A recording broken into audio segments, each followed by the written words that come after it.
Bonjour et bienvenue pour ce nouvel épisode d'Objectif Passion. Nous retrouvons aujourd'hui Kobo, qui est un artiste peintre pop street. Très compliqué, mais mauvais élève, je n'écoutais pas, les études c'était pas pour moi. Il me dit ouais, vivre de la peinture c'est bon, ton coloriage c'est bon, stop. Tu vois. Il va nous raconter son parcours, l'évolution qu'a pris sa carrière en passant d'animateur jeunesse à artiste peintre, et nous expliquer tout le professionnalisme nécessaire pour vivre de sa passion. Quand t'as des rappeurs de Staflex, les NTM et tout, et le mec il met en photo de ton tableau. Bah, ça tue. Si l'épisode vous plaît, pensez à le partager et à vous abonner. Ça compte vraiment pour nous et ça nous aide à faire connaître le podcast. Je laisse maintenant place à l'interview et je vous souhaite une bonne écoute. Bonjour Kobo. Salut. Merci de nous accueillir aujourd'hui. Bah écoute, un grand plaisir. Franchement, c'est vraiment plaisir de pouvoir le faire. Plusieurs personnes nous ont recommandé de venir te voir pour l'interview, donc voilà, je suis vraiment content de t'avoir. Du coup, on va attaquer directement par la première question. Ouais. Est-ce que tu pourrais te présenter brièvement? Donc, je m'appelle Vincent Gimeno, j'ai 37 ans. Je suis natif d'Albi et j'ai 2 enfants et je suis marié aussi. Voilà. D'accord. Est-ce que tu peux nous raconter comment tu as commencé la peinture ou l'art de manière générale? Mais j'ai commencé il y a très longtemps. Quand j'étais ado, comme tout ado, à l'époque du graphe, on faisait des graphes sur nos cahiers, cartables, trousses. Et il y a 4 ans, on est parti avec ma femme sur Genève et je me suis remis à peindre avec mes enfants. Et j'ai créé une assoce là-bas qui a généré pas mal de choses. Donc il y avait une partie graphe, il y avait une partie hip-hop, une partie atelier d'écriture. Pas mal de choses que je voulais mettre en place. Et du coup, ça a généré que je me suis remis au dessin. Et j'étais à fond. Ça a pris une ampleur qui est là encore aujourd'hui. Donc du coup, tu as commencé, c'était quoi, au collège? Ouais. Et au début, c'était que du graphe Graphe, dessin. Toujours dessin. Je faisais sur des grandes fiches, toujours un graphe et un personnage. C'était toujours... Ouais. Et après, sur tous mes cahiers, et puis surtout sur les tables, sur les murs, sur les meubles, enfin partout où je pouvais peindre, j'allais peindre. Sauf qu'avant, c'était pas forcément bien recommandé. Et c'était en mode autodidacte? Ouais. T'as appris ça, c'était pas au sein d'un cours ou de... Non. Alors, la seule chose que j'ai fait, c'est que ma mère elle s'occupait d'une association de peinture. Et du coup, elle m'a dit de venir, parce que j'avais 18 ans. J'étais au chômage et je suis allé aider à donner des cours de peinture. Ouais. Sauf que je n'avais pas pris de cours de peinture. Donc, je me suis mis à donner des cours de peinture à des enfants qui pensaient que je savais super bien peindre. Ouais. Donc, j'ai appris avec eux, en gros. Donc on peut parler un peu de talent, mais du coup c'est venu tout seul, quoi. C'est pas... Après ça vient tout seul, mais il faut s'entraîner. Et je pense qu'au fur et à mesure, c'est comme un joueur de foot. Alors, il y a le talent, comme on dit, mais il y a des joueurs de foot qui tous les jours ils s'entraînent et ils deviennent bons après, quoi. Clairement. Et du coup, est-ce que tu peux me parler un peu de tes études, vu que tu as commencé un peu près à ce moment-là? Enfin, pour beaucoup, quand on fait de la peinture, c'est qu'on a fait des études d'art. Enfin, c'est pour ça que... Mais mes études, c'est pas compliqué. J'ai fait donc des grosses années en collège, parce que j'ai redoublé 2 fois le collège, fait 6e, 5e, très compliqué, pas mauvais garçon ou quoi que ce soit, mais mauvais élève, je n'écoutais pas, les études c'était pas pour moi en gros. Ouais. Tout ce qui m'expliquait, je trouvais pas d'intérêt, mis à part un peu de l'histoire, mis à part le sport, voilà, comme tout, c'est le dessin, j'aimais bien. Mais je trouvais c'était inutile. Donc j'étais vraiment en mode j'écoute pas, je fais pas, et puis on verra bien ce qui se passe. Donc du coup j'ai fait ça au collège et après j'ai fait une année au lycée et, parce que je voulais devenir animateur. Ouais. Et on m'a envoyé à Sainte-Cécile, qui est un collège privé où il y avait que des filles. Et j'ai fait une année de BEP et ça s'est mal passé et j'ai arrêté l'école. Donc sans diplôme. Et à quel âge? 18. Et tu penses qu'on aurait pu peut-être avec un bon système éducatif déceler que tu étais plutôt un artiste? Non. À l'époque, même, ça change maintenant, mais il n'y avait pas toutes ces choses-là au niveau des enfants ou des jeunes. Ouais. Le suivi. Puis non, je pense que quand il y a un jeune qui est à l'échec, il est à l'échec, tant pis. Et maintenant, qu'est-ce qu'on fait pour l'aider plus tard? D'accord. Après, voilà, j'ai toujours bossé. Quand j'ai arrêté, je me suis mis à bosser dans tout et n'importe quoi. Donc voilà, c'est assez chaotique mes études. Mais voilà, j'étais pas. Les profs m'aimaient bien, mon côté sympa. Mais j'écoutais rien.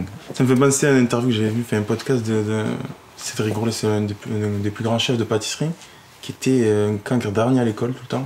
Et pareil, qui avait cette âme un peu artistique, un peu créateur. Et pareil, l'école, des fois, ils décèlent pas ça. Pour eux, c'est soit t'es très. C'est soit t'es bon en maths et tout, soit t'es bon nulle part un peu. C'est pour ça que c'est un peu frustrant des fois de. Après, voilà, mon objectif c'était vraiment m'occuper d'enfants et alors, un garçon. À l'époque, c'était pas très bien vu de s'occuper d'enfants. C'est plus. Encore, on n'est pas dans la génération de mes parents, mais un garçon qui s'occupe d'enfants, pourquoi faire? Donc, bien sûr. Du coup, c'est vrai que on t'entend ça tous les jours. Tu te dis, tant pis, je ferai pas ça, je sais pas ce que je vais faire de toute façon. On verra comment ça se passe plus tard. D'accord. Et est-ce que tu pourrais du coup nous raconter un peu ton parcours après les études, comment ça s'est passé? Donc ouais, j'ai enchaîné plein de petits boulots. Donc il y a eu les 6 premiers mois très compliqués. Donc un échec scolaire, donc arrêt complet. Remise en question, pas forcément parce qu'on se dit tant pis, ça va se passer comme ça et je vais voir ce qui se passe demain. Donc voilà, on vit le jour pour le jour. Enfin, c'était très compliqué. Et après, j'ai dit là peut-être qu'il va falloir bosser parce que sinon il n'y a pas d'argent qui rentre. Donc je suis parti, j'ai eu la chance, une opportunité de rentrer animateur sans diplôme sur Nice. Donc je suis rentré dans un gros truc qui s'appelle VVF et je me suis occupé de jeunes. Sauf que j'avais 18 ans et je m'occupais de jeunes qui avaient 17 ans. Et ça s'est super bien passé. J'ai fait une saison de fou. C'est quoi ta force un peu? Parce que du coup tu dois avoir un aspect social. Mais après j'ai le contact, c'est-à-dire qu'on va pouvoir discuter. Mais après, je sais pas. T'as des désirs sociaux peut-être, je sais pas, vu que tu me dis même les profs ils t'aimaient bien. J'étais pas le méchant, je n'ai pas insulté ou quoi que ce soit. Je leur disais clairement ce que je te dis là, non je vais pas travailler. Et elle me demandait pourquoi, j'ai dit mais parce que je ne sens pas la... Je sais pas pourquoi ça va être... Enfin je vais faire ça pourquoi, je comprends pas. Je me souviens d'une anecdote avec une prof en BEP, elle nous sort une fiche avec un lave-vaisselle. Elle nous dit maintenant il y avait des astérix, il fallait mettre les noms. J'ai regardé, j'ai dit c'est pas possible madame, je comprends pas. Je veux faire animateur. Donc elle m'a incendié, elle m'a dit de toute façon t'as rien à faire là, un garçon rien à faire là. Donc j'ai dit écoutez si j'ai rien à faire là, mais toujours poliment, je m'en vais. Je suis sorti de la salle et je suis parti. Donc j'ai pas été je suis pas méchant. Après voilà, je peux l'être, mais à l'époque j'ai toujours des profs qui m'ont toujours bien aimé. Pourtant j'avais 2 mois, il faut comprendre quoi. Et donc du coup t'as attaqué à 18 ans dans l'IMJC et t'as toujours fait ça? Alors non, j'étais à 18 ans, j'ai attaqué donc c'était un VVF, un village de vacances famille, et j'ai fait 3 saisons je crois.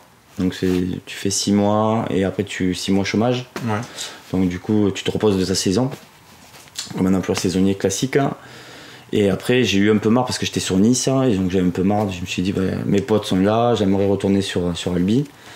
Et j'ai un pote qui me dit viens magasinier à Gaillac dans l'automobile.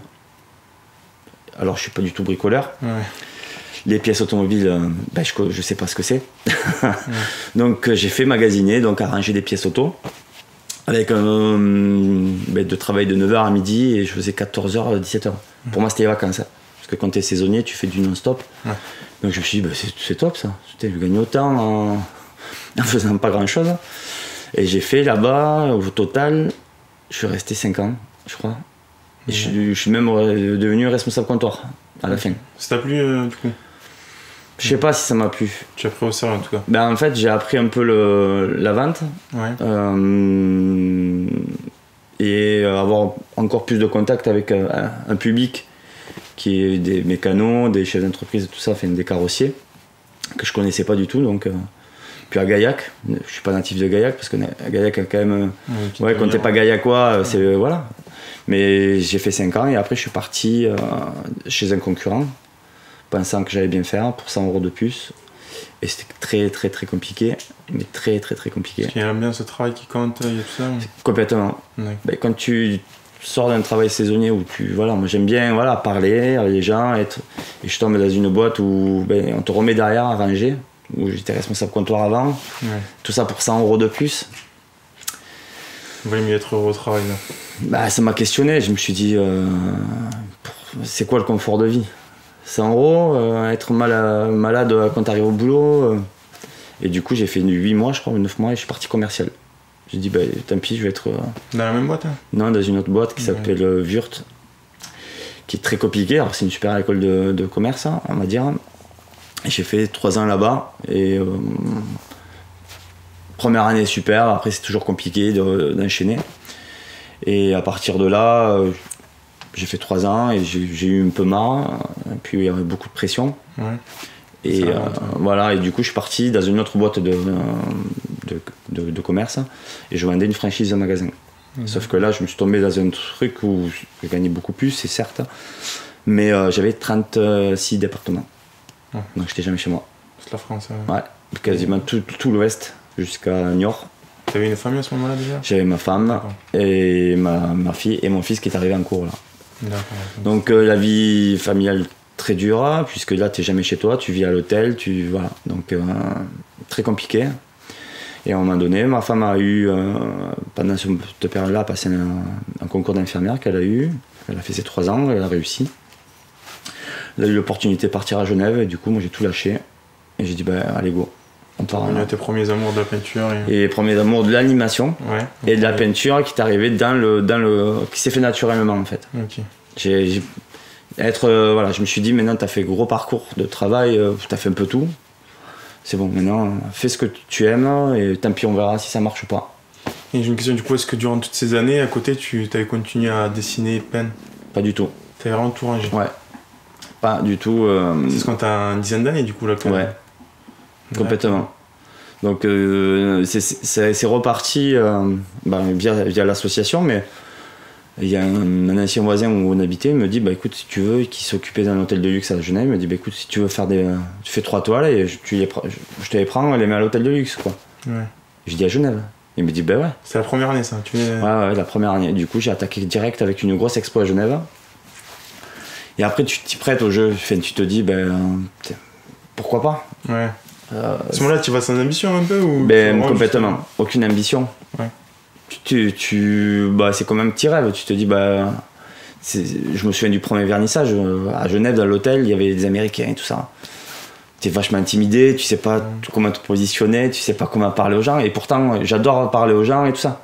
Mais là, tu te retrouves dans un... Je vois ce que tu veux dire, c'est le problème est-ce que tu as le crédit qu'il faut, et c'est un peu ce qu'on appelle le syndrome un peu d'imposteur. Des fois, tu te dis, est-ce que je peux vraiment... Souvent, même encore, des fois, je me dis, en si peu de temps à arriver là, est-ce que... Je le dis souvent, c'est même une part de chance. Ouais. Je le dis, il y a de la chance dedans. Il y a du travail. Ça se provoque, la chance. Ouais, mais il y a de la chance parce qu'il y a des rencontres, des fois, mais je me dis, j'ai de la chance, ouais. Ouais, mais c'est incroyable comment c'est revenu vite et tout. Et du coup, les premiers coups de pinceau, après, quand je revois mes tableaux, mes premiers, là, il est tout. Non, c'était galère. Ouais. Mon style a complètement changé. Il évolue. De toute façon, comme j'explique aux clients qui m'achètent des tableaux, je leur dis, quand je vois mes premiers, quand je vois ceux-là, je me dis, les prochains, voilà, chaque année, je passe 8 heures à l'atelier. Voilà, c'est de l'entraînement. Ouais, clairement. Donc, du coup, ma technique se peaufine et puis ça évolue. Après, je sais pas si ça évolue en bien, parce qu'il y a des clients qui aiment bien me racheter des premiers tableaux. Mais moi, je sens qu'il y a quand même une technique qui évolue. Je comprends. Et tu te souviens, du coup, le moment où tu as senti que c'est bon, tu allais pouvoir peut-être en vivre, enfin, un peu ce déclic, est-ce qu'il s'est passé quelque chose depuis mon retour, parce qu'à Genève, j'avais 2 métiers, donc animateur dans une MJC et peintre. Au retour à Albi, je me suis dit, si tu le tentes pas là, chez toi, au début, je me suis dit, tu fais un petit mi-temps et tu continues. Et je me suis dit, non, mets-toi le challenge, vas-y, fais tout, on va voir ce que ça donne, on va essayer les 6 premiers mois. Là, ça va faire 1 an que je suis revenu et ça fait que j'en vis. Ouais. J'en vis, et après, voilà, c'est comme je dis aux gens, ben là, c'est non-stop, quoi. Mais tu l'as provoqué, enfin, t'en as eu le désir, enfin, c'est pas venu non plus. Non, là, il faut le provoquer, il faut se mettre des règles. Hein. J'ai pas de patron, donc du coup, y a personne qui va me dire, bah écoute, là, ce mois-ci, t'as ça à faire. Donc non, il faut s'autogérer, il faut se mettre des règles en place. Et du coup, ben, pour l'instant, ça fonctionne, mais je m'impose beaucoup de choses. Et dès le début, ou c'est que tu as pris conscience tu t'es dit là, quand même, il faudrait que je... Ben, c'est avec un peu la pression. Tu es obligé de... J'ai 2 enfants, ma femme, et du coup, tu te dis, ben, si tu te mets pas là... J'ai rencontré beaucoup d'artistes des passionnés et tout ça, qui ont zéro pression. Et je le vois, c'est... Ils en vivent aussi? Je sais pas. D'accord. Je pense qu'ils galèrent aussi. Il y a une galère un peu, parce qu'ils vendent pas, ils sont pas forcément sur les lieux et tout ça. Et moi je me dis, ben, en faisant, si tu te lèves à midi pour aller peindre 2-3 heures et tu t'arrêtes, ben là c'est clair que tu provoques rien. Donc à part que tu sois hyper doué. Mais il y a un peu ce truc dans l'artistique là. On a beau être le meilleur, même dans tous les domaines. Si personne le sait, si personne sait ce que tu fais, c'est ça. Si t'as le meilleur produit au monde ou le meilleur coup de pinceau, ben, si personne n'est au courant, ça il faut provoquer les choses. Ça suffit pas d'être. Voilà, d'être présent, d'être vu, de parler aux gens, et être, j'allais dire normal. Pour moi, c'est la normalité de juste d'aller rencontrer des gens, discuter, travailler avec les enfants, parce que je continue mes ateliers dans des instituts, écoles, crèches. Pour moi, c'est normal. Du coup, mais ça se fait pas, c'est sûr, comme à midi, à 8h, je commence ma journée et je la finis quand j'ai fini mon travail. Il faut avoir une hygiène de vie, en fait, un peu, un rythme. Tu t'imposes comme si tu étais dans une structure. Alors certes, tu fais plus d'heures que... Tu fais pas 35 heures, ça c'est sûr. Mais en même temps, tu fais les heures qu'il faut faire. Et tu les comptes pas, Ah non, surtout pas, parce que bon, après... un métier comme celui-là, tu peux pas compter, c'est impossible. Puis en plus, il y a côté passion, quoi. Tu prends du plaisir normalement. Bien sûr. Donc, bien sûr. Donc du coup, par exemple, des fois, je vais pas te cacher, quand tu passes 10 heures tout seul dans l'atelier, tu sors de là, tu es un peu déboussolé, et puis tu es fatigué, quoi. C'est qui est normal. Même si c'est un métier passion, tu as une fatigue qui est normale. C'est un métier, quand même. Mais bon, je suis content de venir tous les jours bosser. Voilà. C'est la logique. Puis t'es maître un peu de ce que tu fais, de ce que tu décides d'aller là ou là. Enfin, tu ne choisis pas pour toi, il y a ce côté. Et t'as été accompagné durant ton parcours, depuis que tu fais peintre, est-ce qu'on t'a soutenu? Je sais pas si. Alors accompagné, si, la famille, mes enfants et ma femme m'accompagnent, mes amis. T'as pas eu de mentor? Non. D'accord. Non, j'aurais voulu, c'est toujours mieux d'avoir quelqu'un qu'on suit, mais après je pense que ça influence aussi, parce que si je prends un exemple, si c'est un artiste, tu vas être influencé. Donc non, j'ai pas eu de mentor. Et du coup, est-ce qu'il y a des gens qui t'ont inspiré dans le fait qu'ils ont réussi en vie, je sais pas, tu vois des... Non. D'accord. Non, j'essaie de faire tout, pas tout seul, mais la problématique, c'est que si je me focalise sur une personne et que ça marche, et que moi ça marche pas, je vais être déçu. Et je me dis, voilà, je suis seul, je fais mon truc seul, même des fois trop seul, parce que il faudrait que j'arrive à m'entourer de personnes pour m'aider sur certains projets. Ce que j'arrive un peu à en faire maintenant, mais c'est compliqué toujours de déléguer. Bien sûr, surtout quand c'est propre à toi. Voilà, et puis j'ai mes idées, voilà, c'est assez compliqué. Mais je me dis d'en arriver d'être entouré, avoir un mentor, je me dis non, ce serait pas faisable à l'heure d'aujourd'hui. Je préfère rester seul. Tu penses que c'est lié aussi peut-être à ton âge, le fait que tu es un peu à 20 ans, ça aurait été plus facile d'avoir un mentor? Ouais, je pense, ouais. T'es plus libre, t'es un peu plus... Je suis plus libre, après je me dis, faut faire attention, je suis vachement méfiant, ouais. Au tout début non, maintenant de plus en plus. Via l'expérience? Ouais. D'accord. Via l'expérience et malheureusement des rencontres qui fait qu'à un moment donné tu deviens méfiant. Ce qui est bête, parce que pour moi l'art c'est le partage. Mais des fois il faut pas trop partager, quoi. Il faut faire attention, il faut avoir ce côté intime, intimiste, rester seul un petit peu. Ouais, je comprends. Et est-ce qu'il y a des gens qui ont pu te déconseiller peut-être cette voie, qui n'ont pas cru en toi, qui se sont dit l'art c'est pas... Ouais, je sais pas, mais j'ai un de mes meilleurs potes il en rigole, mais je sais que c'est vraiment de l'humour. Et il me dit, ouais, vivre de la peinture, c'est bon. Ton coloriage, c'est bon, stop. Tu vois, il en rigole avec ça. Après, je pense que les gens, mes potes, ont suivi ça, mais ils ne savaient pas du tout que je dessinais.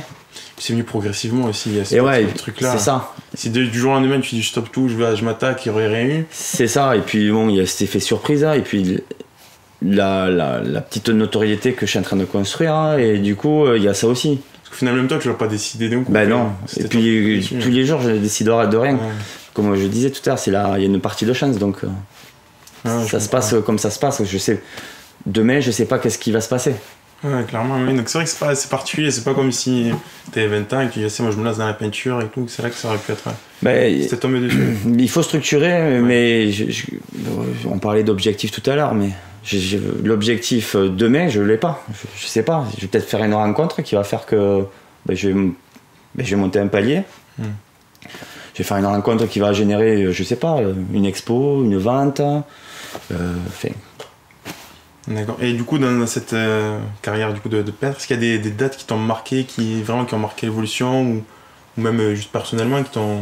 Il y a plusieurs choses. Donc la première, je pense que c'est le fait que on était en vacances avec ma femme dans un camping, on commence à parler, c'était au tout début, hein, et j'ai fait un tableau de Michael Jordan sur un format qui devait partir à Genève pour la première expo.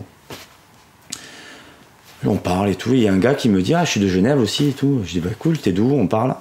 Et je lui montre le tableau. Il me dit je le veux. Je le veux. Non, tu peux pas l'avoir. Et puis, c'est ma première expo, donc si déjà tu m'enlèves mon premier tableau, c'est compliqué. Il me dit non mais écoute, je le veux, voilà, dis-moi ton prix. Là tu donnes un prix, mais c'est tellement. T'as pas vendu, tu sais pas comment ça se passe. Et je lui dis, ouais, c'est ce prix-là. Ok, je le veux, je viendrai chercher à telle date et tout ça. C'est ta première vente, ça? Ma première vente, mais pas dans une expo, dans un camping à l'arrache, comme ça. Et je te dis, mais merde, si t'arrives à vendre dans un camping, enfin. Il y a quelque chose. Ouais, c'est intéressant, quoi. C'est encourageant. J'imagine que la première vente, ça doit toujours. Le dilemme, c'est le prix. Ouais, ça, il y a un petit. Dans toutes les activités comme ça, c'est compliqué. Quand tu fais du métier passion, ta passion, elle a un prix. Ouais. Oui, non, je sais pas. Il y a beaucoup d'artistes que je rencontre qui me disent je donne mes toiles. Avec le recul, je leur dis surtout ne donnez pas vos toiles. Même si c'est une participation, voilà. Mais votre travail, c'est un travail. Il y a de la valeur. Hein. Il y a une valeur. C'est important. Il faut. Même si vous mettez pas des montants énormes, mais au moins une valeur. T'as mis du temps, toi, à trouver ton prix Oui. Mon prix, là, maintenant, ça y est, ça commence à se formaliser, puisque maintenant, les galeries avec qui j'expose te disent, voilà, ça vaut pas plus, ça vaut pas moins, ça vaut ce prix-là.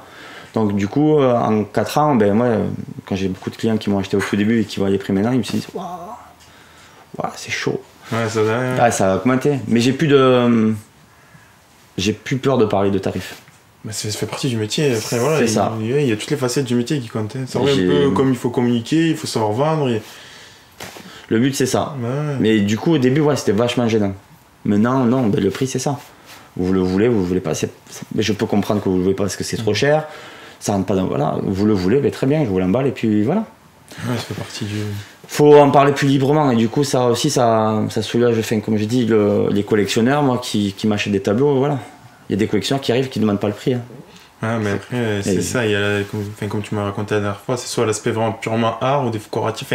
Il y a différentes clientèles. Il y a des gens que c'est pour vraiment décoratif. Vraiment, ils achètent un tableau parce qu'il leur plaît, ils vont aller là, et s'ils changent le salon, ils vont changer le tableau. Voilà. D'autres, c'est vraiment le tableau qui leur parle. Après, moi, sur ça, je critique pas parce que chacun est libre de faire ce qu'il veut. Il y a beaucoup d'artistes qui, voilà. Pour te donner une anecdote, c'est l'histoire du tableau dans les toilettes. Ouais.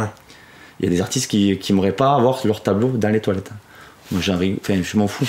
Non, mais voilà. Ouais, tu vois, il a fait ce qu'il veut, ouais, je comprends. Ouais. C'est le client, il fait ce qu'il veut. S'il veut mettre dans les toilettes, et on passe beaucoup de temps dans les toilettes d'ailleurs, mais il met où il veut.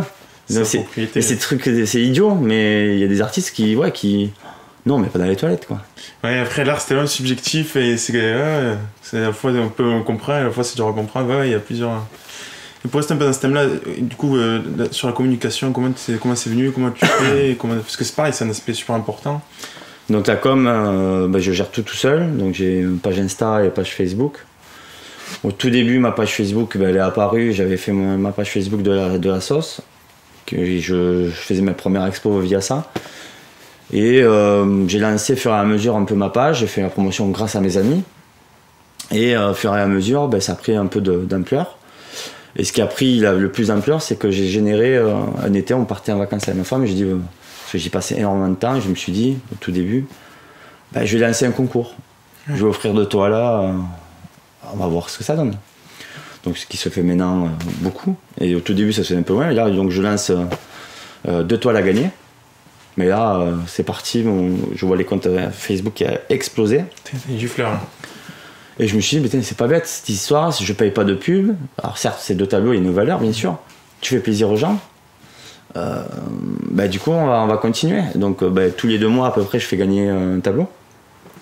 Et du coup, ça me fait monter. Les gens me connaissent grâce à ça. Ils me connaissent grâce à mes tableaux, me suivent, m'encouragent. Donc je suis monté hyper vite dans les réseaux sociaux grâce à ça. Et après, Insta, c'est 3 heures par jour, publication. Ça va se cacher un peu. Ah ouais, c'est le plus dur. C'est le plus dur. J'ai passé un temps fou. Ouais, parce qu'en plus, je sais pas si tu prends du plaisir ou pas, peut-être pas. C'est de côté, c'est peut-être obligatoire. Il y a un petit. C'est compliqué, je pourrais pas te dire oui. Parce que le temps que tu passes, tu le passes pas ailleurs. Je peux pas te dire non parce qu'à un moment donné, ça fait plaisir aussi quand tu reçois des messages de l'étranger. Là, je suis dans une galerie en Angleterre. Le gars, si j'ai pas Insta, ça se passerait pas quoi. Clairement, Donc les échanges avec la galerie, j'ai eu des échanges en Israël, en Angleterre, aux États-Unis.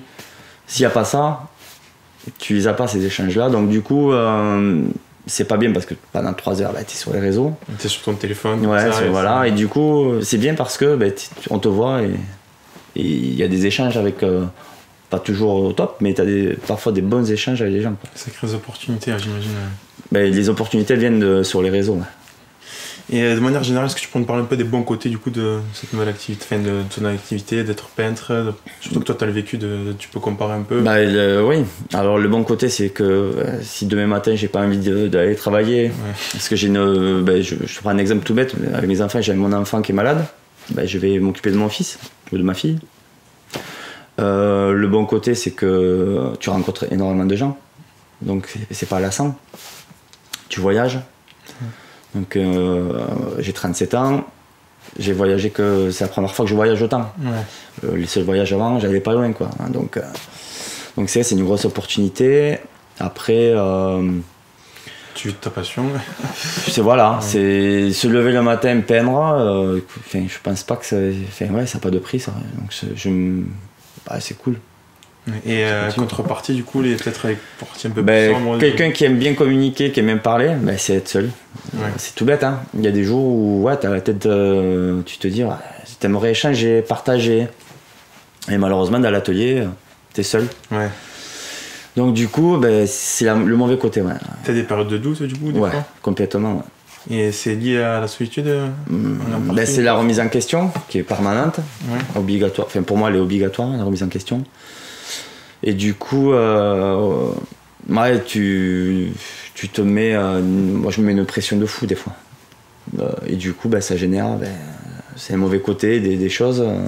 Est-ce que ça influe, du coup, négatif, peut-être, sur ta peinture? Bien sûr. Quand ça arrive, je touche à rien. Mais je peux rater un tableau. T'arrives à avoir le recul maintenant sur ça? Tu sais que t'es dans cet état-là? Ouais, mais c'est chaud. Parce que tu as des obligations aussi, quoi. Donc si tu as par exemple un client, tu as une expo à livrer, il faut la faire. Du coup, des fois c'est un peu à l'urgence parce que je parle beaucoup de la créativité. La créativité, c'est les influences, c'est aussi c'est plein de choses qui tournent autour. Mais quand tu n'es pas dans un moment où ça va, ta créativité elle est zéro. Du coup, tu fais autre chose. Donc j'ai l'atelier qui est grand, je réfléchis à un truc, je vais regarder un film. Où je vais partir, je vais prendre ma voiture, je vais aller voir un client ou un pote, voilà. Il faut sortir et il faut... Avec le recul, ça se passe bien, mais c'est très difficile. Non, mais c'est grâce au recul du coup que tu arrives à le gérer maintenant et que tu arrives à te dire c'est bon là je suis là-dedans, je sais que... Mais c'est une partie la plus dure. Du coup pour rester un peu sur ce thème-là, et comment tu appréhendes du coup l'avenir des fois? Parce que le fait d'être artiste et en plus d'être à son compte, enfin déjà rien que quand on est à son compte, des fois on se dit ouais, est-ce que je vais réussir à avoir Bien sûr, ouais. Côté artistique, c'est encore un peu plus... Il y a plusieurs facettes. Il y a la facette entrepreneur et se dire comment je vais y arriver. Il y a des mois où on va exploser les compteurs, il y a des mois on est en dessous du compteur, puisqu'il faut investir, il faut acheter du matériel. Donc du coup, il faut pas avoir trop de pression, il faut jauger comme une entreprise. Donc là, la pression, je l'ai, quoi qu'il arrive. Et après, sur le côté, tu me disais pour l'avenir. Pour l'avenir. Des fois, tu l'appréhendes, est-ce que ça t'inquiète, enfin, je sais pas. Sur l'avenir, je me focalise pas dessus. Ouais, c'est mieux. Parce que je rencontre beaucoup d'artistes, je vois beaucoup de choses sur les réseaux, hein. On échange avec des artistes, on voit, on discute. Se focaliser sur une cote, dans 10 ans, j'aimerais, voilà. Non, pourquoi faire? À l'heure d'aujourd'hui, ça va tellement vite. Hein. Alors ouais, ça fait 4 ans, ça explose. Mais peut-être dans 4 ans, je sais pas. Ça génère plus d'inquiétude qu'autre chose. Ouais, voilà. Que le moment qui compte. C'est le moment présent, c'est le moment présent qui compte. Et du coup, moi, je me focalise vraiment sur le moment présent. J'ai dans 1 mois, 2 mois, mes expositions. Mais je me focalise pas dessus. Sinon, déjà, je me remets beaucoup en question. Alors là, je ne finirai plus, quoi. C'est que ça génère de l'inquiétude. Tu te ouais, bien sûr. Tu te pourris tout seul. Hein. Ouais, clairement. Et sur des choses que tu sais pas. Alors je réfléchis souvent, hein, mais je me dis, on verra. Et dans 10 ans, alors j'en parle même pas. Même, je sais pas ce qui va se passer. Il y a le fait que ta vie à toi en tant qu'artiste peintre, elle a 4 ans. Donc, elle est toute jeune. Rien que le fait que dans 3 ans, si on te monte le projet dans 3 ans, ça représente le double de ta vie. C'est exactement ça. Et là, c'est ça. Après, là, l'année qui arrive, là, je sais que c'est une année charnière, c'est-à-dire qu'à un moment donné, je vais me focaliser plus sur mon travail, faire moins d'expos, être moins présent sur plein de festivals et tout ça. Du coup, je vais me focaliser sur mon travail. Cette année-là, qui arrive 2019, je me suis dit, cet objectif-là, mais voilà, c'est ça. De la technique ou plutôt... Voilà, travailler. Je vais travailler une expo qui est au mois de mars, où je vais aller vraiment loin dans mon expo. Mais du coup, tu vois, les objectifs, c'est sur 6 mois, 1 an, pas plus. Et on verra ce qui se passe après. Et il y a un côté qui m'intéresse pas mal aussi sur tout ce qui est artistique. C'est un peu comme dans le sport, à quel point, c'est ce qu'on a parlé un peu au début, à quel point c'est lié au talent, à quel point c'est le travail. Enfin, comment tu juges ça, tu sais? Est-ce que c'est beaucoup de talent et un peu de travail, ou un peu de talent, beaucoup de travail? Le talent, ce qu'on disait tout à l'heure, c'est 1 sur, je sais pas, je ne saurais pas dire de milliers. Il y a une personne qui aura un talent, sans rien faire. C'est comme un joueur de foot, comme on disait tout à l'heure. Moi, je pense que c'est le travail. Quelqu'un qui bosse et qui se met avec le bon matériel, qui fait des exercices, qui s'entraîne, peut y arriver. Moi, j'ai toujours dit, j'ai des enfants dans les ateliers qui galèrent, et c'est normal. Et je leur dis, de répéter et de t'entraîner et de ne pas arrêter de dessiner, tu y arriveras. Dans la vie, quand on veut, on peut.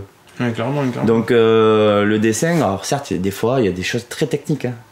Mais comme je dis, des choses très techniques, moi, j'y arrive pas. Mais peut-être que dans 10 ans, j'y arriverai. Donc voilà. Mais je me mets pas la pression sur ça. C'est peut-être avec l'entraînement et puis le travail que je vais y arriver. D'accord. Mais toi, en tout cas, c'est clairement le travail qui t'a amené à ton niveau. Ah oui, complètement. D'accord. Et pour du coup rester sur le thème de la technique aussi, une autre question que je me pose. Comment tu appréhendes justement, est-ce que ça vient tout seul, est-ce que c'est par rapport à tes tableaux, ou vraiment tu te dis, voilà, là j'aimerais apprendre ça, j'aimerais apprendre... est-ce que je sais pas, est-ce qu'il y a un challenge technique ou pas, ou est-ce que c'est plutôt les influences qui fait que... C'est le tableau qui fait, à un moment donné, ta technique change, et puis derrière, tu t'expérimentes. J'ai des tableaux, j'appelle ça des tableaux d'expérimentation, quoi. Tu tentes un truc. Tu sais que tu vas vouloir tenter, Et alors, en général, là, les derniers que j'ai fait, là, sur mon collage et acrylique, ça cartonne, ça a bien marché. Moi, je lui dis, on va la peaufiner, on va continuer. Mais à la base, c'est un essai technique, quoi. C'est un essai, parce que c'est un client qui m'a dit, peut-être mettre un peu de collage, pourquoi pas. Je suis vachement à l'écoute des jeunes, je vais pas me dire non, moi je fais que ça. Non, le but c'est d'essayer. Et d'ailleurs, quand on voit tout mon travail, c'est vachement varié. Et du coup... Ce que tu expliques d'ailleurs en 4 ans, quand tu revois tes premières, ça a beaucoup changé. Quand je vois les premiers, c'est chaud. C'est chaud, ouais. Je me dis, voilà, t'as vendu ça. Mais en même temps, il y a une valeur sentimentale énorme. Et puis ça plaît, comme tu dis, ça plaît toujours. Mais ça plaît toujours, mais tu te dis, le travail, oh là là. Et que maintenant je passe plus de temps, il y a c'est complètement différent. Et alors, je le dis aux clients, je dis ouais, mon travail d'avant, il a beaucoup changé, même le voient. Mais je leur dis, presque j'ai honte, tu vois, du début. Mais je pense que ça, c'est avec même avec l'expérience, plus tard, je me dirais, mais non, c'est important qu'il y ait eu ce début-là, en fait. Mais peut-être qu'aussi, il n'y a pas que. Enfin, dans l'art, le fait que ce soit dans l'art, peut-être pas que la technique qui compte, il y a peut-être aussi ce qui est exprimé, ce que tu vois, complètement, mais ça, c'est dur. C'est dur de le vendre. Ouais. Parce que malheureusement, il faut le vendre. Mais du coup, il y a des gens qui s'en foutent. J'ai fait un tableau que j'ai vendu, j'ai expliqué. La personne a été elle me dit ah ouais, c'était une histoire de mes signatures, je me suis entraîné sur un tableau et j'en ai fait un tableau. Ouais. Et c'est pour m'entraîner à ma signature. Et je l'ai vendu. Et la personne a aimé cette explication, et d'ailleurs je pense que c'est grâce à ça que je l'ai vendu. Mais il y a une histoire derrière. Il y a une histoire, hein, mais le tableau en lui-même, la technique, il n'y a pas de technique forcément élaborée, il n'y a rien, c'est juste des signatures.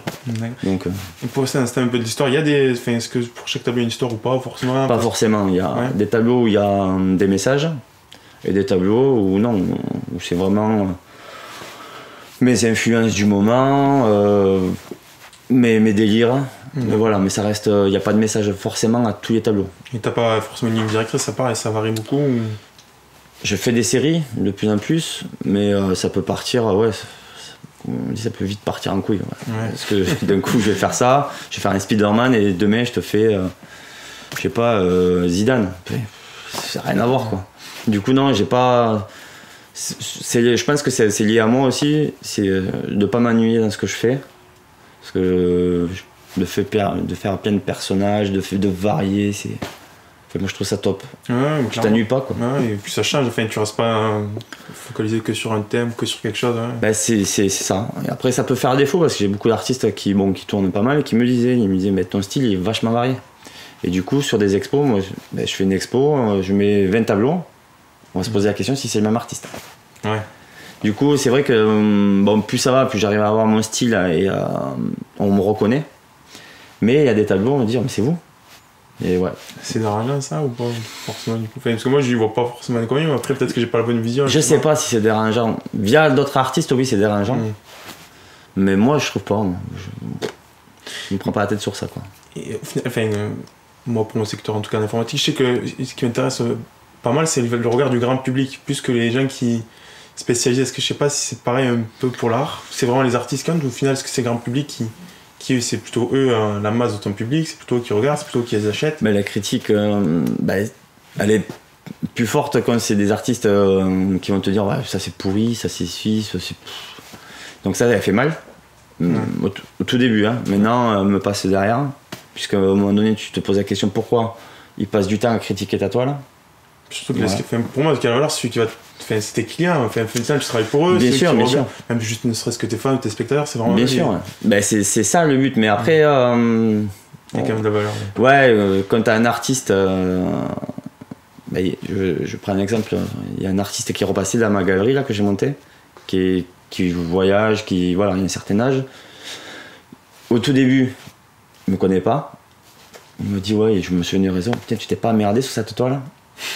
Et là il repasse, il me dit bonjour, comment ça va alors les affaires, un sens de reconnaissance entre guillemets. Et donc du coup même s'il a pas regardé l'étoile, mais il me suit. Et du coup je me sens, ça y est, un artiste, ça fait du bien. Ouais, clairement, je vois ce que tu veux dire. T'es pas critiqué, et un artiste qui il vient te saluer. Et il t'a suivi en plus. Donc du coup tu te dis c'est top. La reconnaissance par les pairs, tu vois. Donc du coup tu te dis c'est pas bien parce qu'il y en a beaucoup qui critiquent, et ce qui est normal. Moi le premier des fois tu te dis ça ils se font pas, voilà.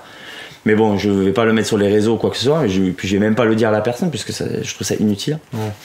Mais après le public, c'est génial quand tu fais tu vois, sur les réseaux, quand t'as des rappeurs de mon adolescence, Bustaflex, les NTM et tout, qui mettent des photos de tes tableaux sur leur compte Insta, tu dis waouh, c'est les gars que t'as adoré, tu les écoutes encore, hein.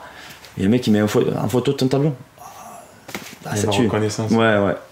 Et pour entrer un peu dans la technique, est-ce que tu peux nous expliquer le processus de création d'un tableau? Est-ce que c'est toujours le même ou pas déjà? Est-ce que comment ça se passe?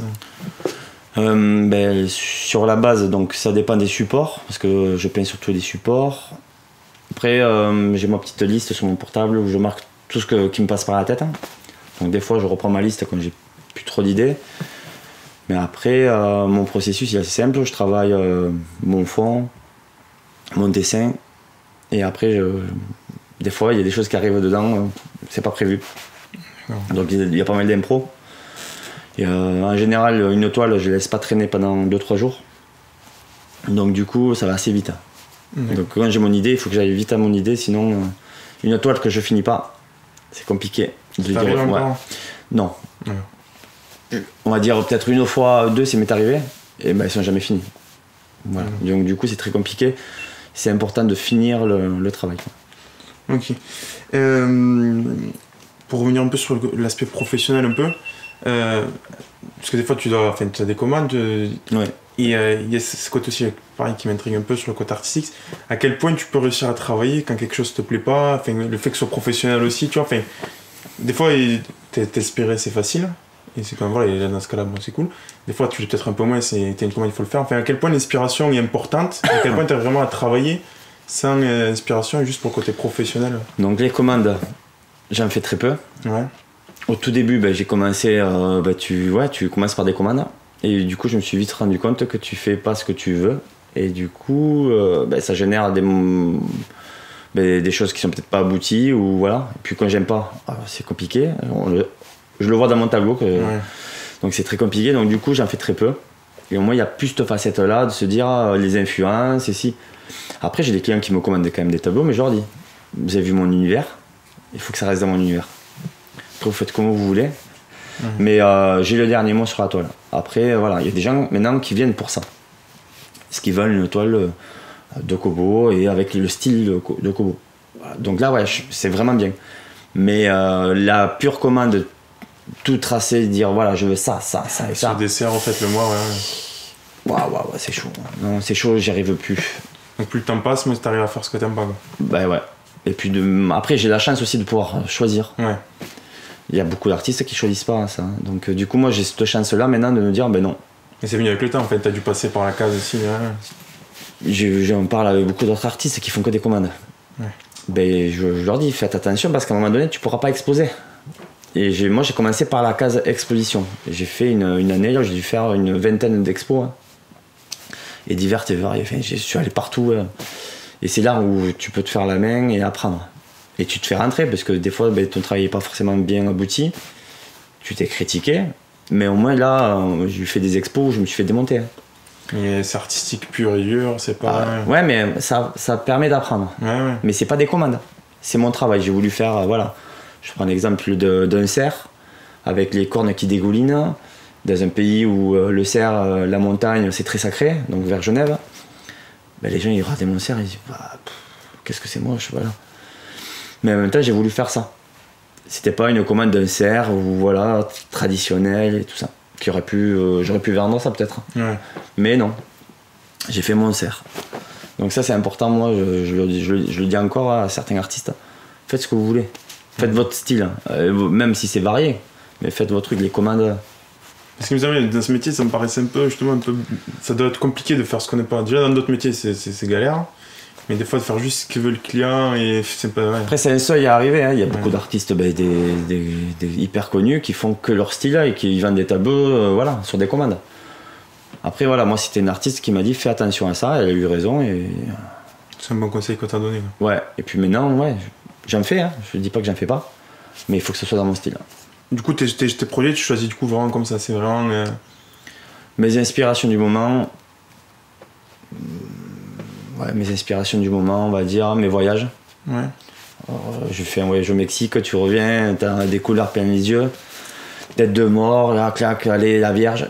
Je sais pas très... en plus, la religion, c'est assez compliqué, je sais pas... Voilà. Et du coup, t'as envie d'aller un peu dans ça pour voir qu'est-ce qui peut en sortir, donc...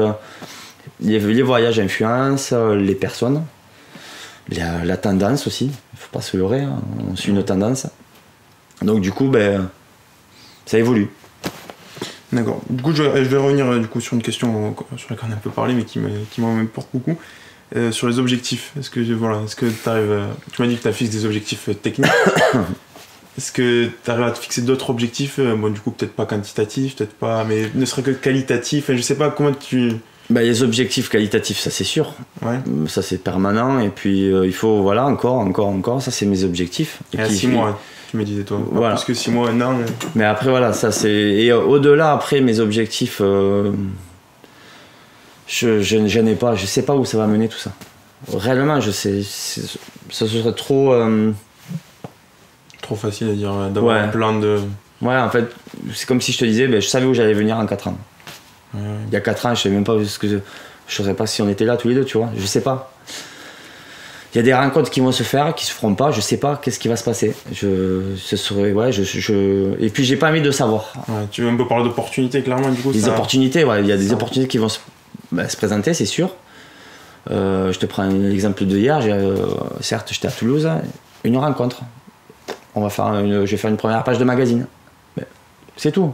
J'étais pas là. C'est des opportunités comme ça.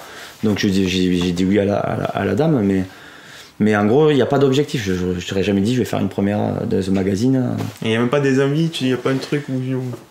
Des envies. Notoriété, je sais pas. La notoriété, non. Après là, Albi, là, ça commence à être bien. Voilà, quand je vois des enfants qui me croisent dans la rue, c'est Kobo et tout. Pose guitare, faire un selfie avec des gens qui me.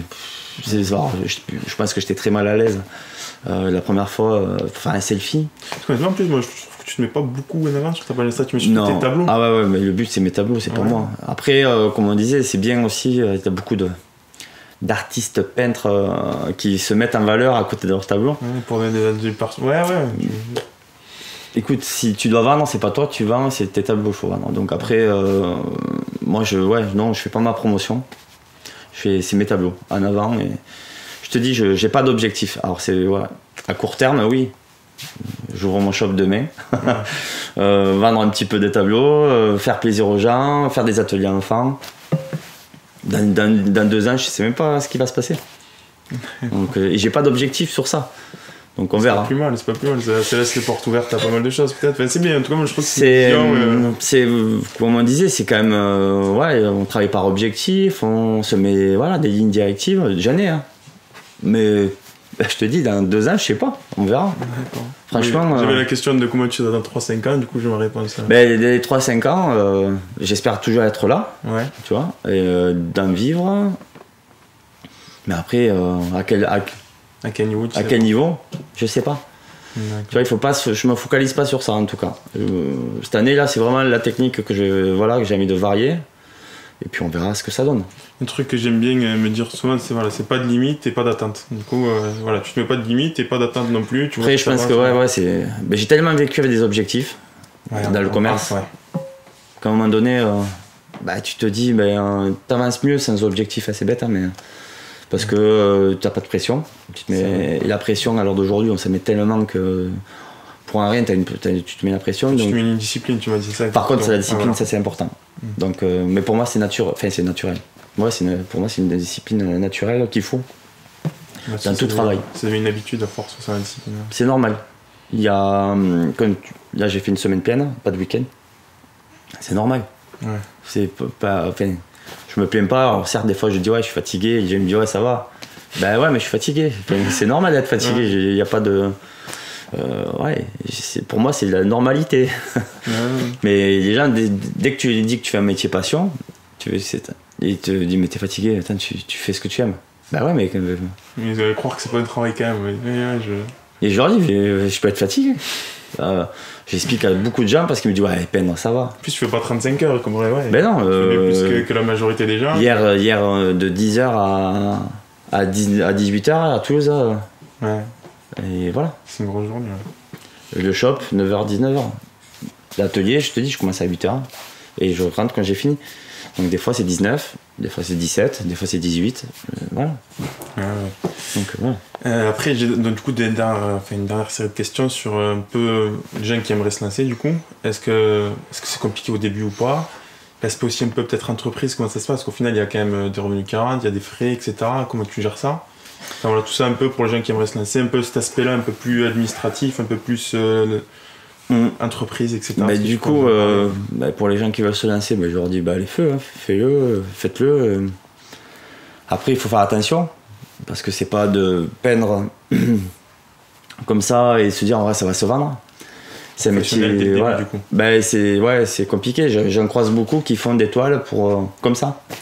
Et ils disent, ouais, c'est compliqué d'en vivre. D'ailleurs, la question qu'on me pose à un artiste, t'en vis? Oui, clairement, c'est pour ça que cette Et question. donc, c'est l'intrigue. Et moi, je leur dis, bah ouais, pourquoi? Donc, en plus, c'est le côté un peu provoque. Ouais, clairement. Du coup, bah ouais, pourquoi? Enfin, ils me disent, non, mais voilà, on sent que dans la question, déjà, ils sont inquiets parce qu'ils se disent, un artiste peintre ne peut pas en vivre. Mais honnêtement, moi, ça me donne pas que des gens se posent la question. Mais franchement, Non, mais après, ouais. moi, j'ai rencontré que c'est galère. Et ouais. Après, moi, je leur explique comment je travaille. Donc, et ce que je peux conseiller, c'est n'attends pas après les ventes. Ouais. Faut pas attendre après les ventes de tableaux. Moi, j'ai la chance de faire beaucoup d'ateliers, de travailler en institut, d'être présent au niveau des ateliers enfants et tout ça. Et du coup, c'est mon revenu. Ouais. Mon revenu, il est là. Et du coup, quoi, techniquement, t'es auto-entrepreneur? Auto-entrepreneur, ouais. D'accord. Donc, du coup, voilà. Mes charges. Donc, il y a mon atelier et l'achat de matériel, peinture, toile, et tout ce qui va avec. Après, les frais de déplacement quand il y en a. Mais il faut pas se dire un peintre vit que de. Enfin, il y a un certain niveau. Alors, j'espère. Enfin, si ça peut arriver demain, je dis pas que ça peut pas arriver. Mais un peintre qui arrive première année, qui a envie, qui vend toutes ses toiles, bah écoute, il faut me le présenter. Ouais, il faut avoir une auto. Enfin, oui, tu vois aussi, parce que les gens s'attachent au personnel, enfin, à la personne, à ton style, etc. Mais ouais, donc du coup, c'est chaud quoi. Dans un an, si t'arrives à en vivre et à faire que des tableaux et vendre, waouh, chapeau. Il faut me le présenter en tout cas. Ouais. Parce que le mec, je sais pas qu'est-ce qu'il a fait, ou il a une technique de fou, il a créé quelque chose de fou. Parce qu'on dit qu'un artiste qui marche bien, c'est un artiste mort. Donc tu vois, donc il faut m'expliquer. Mais après, si tu mets des choses en place, des ateliers, Il faut avoir une vision, tu penses, quand tu vas en vivre, faut se mettre l'idée de vouloir en vivre pour réussir à l'atteindre. Ouais. Voilà, ça, donc je vais revenir un peu aux objectifs, mais il faut se le mettre au moins ça, un objectif pour arriver à avoir le chemin de. Bah t'es obligé. Ouais. Si je me dis demain tu vas en vivre et tu fais pas d'atelier, tu fais que tes tableaux, moi j'explique aux gens, mes tableaux je ne les compte pas. C'est pas dans mon revenu. Alors, bien sûr ça y contribue, mais si demain j'ai plus de vente de tableaux, ben mes ateliers et tout ça contribuent à mon revenu. Du coup je suis pas en galère. Et du coup, ça aussi, il faut que j'explique aux artistes. Du coup, quand je vois beaucoup d'ateliers avec beaucoup de toiles entassées depuis des années, à un moment donné, écoute, tu fais comme moi, tu te prends par la main, tu ouvres un shop, tu y vends, et il faut pas que ça reste. Parce que les toiles non vendues, ça me met un coup au moral. Ouais. Tu travailles pendant, je prends un exemple, tu vas travailler 20 heures sur une toile ou même une semaine, et ça fait 3, 4, 5 ans, 6 ans, 7 ans, 8 ans. Et elle est là. Moi après c'est compliqué. Tu te dis j'ai passé du temps, je la vends pas. Ouais, je comprends. Mais tu vois, pour revenir à la question que je t'ai posée au début du mentorat, je trouve que tes conseils ils ont beaucoup de valeur pour quelqu'un qui veut se lancer. C'est pour ça que moi personnellement je trouve que c'est intéressant des fois de se faire accompagner ou demander conseils. Oui. Ouais, donc voilà, en tout cas voilà, je trouve que ça a beaucoup de valeur. Et d'ailleurs, est-ce que des gens peuvent te contacter sur ton Instagram, c'est ça? Ouais, Insta ou Facebook. Kobo.art sur les deux? Ouais, _art je crois, ou .art, tu vas trouver. Mais ils peuvent me demander. Ouais. Après, moi je conseille vraiment de se dire qu'est-ce qui est l'activité, donc peindre, ok, mais comment je peux en vivre? Faut le voir dans sa globalité et pas juste le moment où tu peignes et tu. J'en vois sur les réseaux qui font des tableaux et qui ils vendent, certes, tu peux vendre, mais.